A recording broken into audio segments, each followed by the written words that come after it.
Eo amin'ny sehatry ny fanabeazana indray kosa raha ny vinavina ny ministeran'ny fanabeazam-pirenena dia mety hahatratra 3 alina ny isan'ireo kandida izay hatrika ny fanadinana CEPE amin'ny ity taona ity. Fanazavanta entina Andriamatoa Todisoa Andriamampandry tare jeneraly ny fanabeazana fototra sy ny fampianarana mamaky teny sy manoratra eo anivon'ny ministeran'ny fanabeazam-pirenena.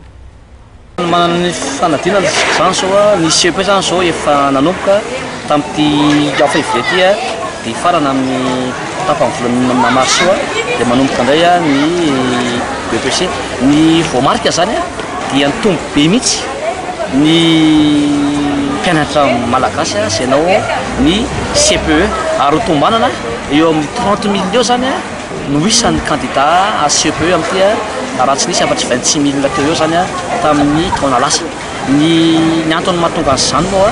dia teo zany ny fiverenana ny politika izay napetraky ny ministera amin'ny fiverenana an-tsekoly izay ireo mpianatra ny tsokan-dala zany dia miverina an-tsekoly no ny fahitana an'izy ireo zany ny fahitana izy ireo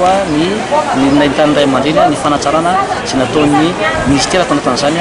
ohatra hoe reny fanaovana salle de classe reny PDB izay natao ary eo koa ny fiverenan'ny cantine scolaire sy ny maro samihafa. Ka efa vonona daholo zany zao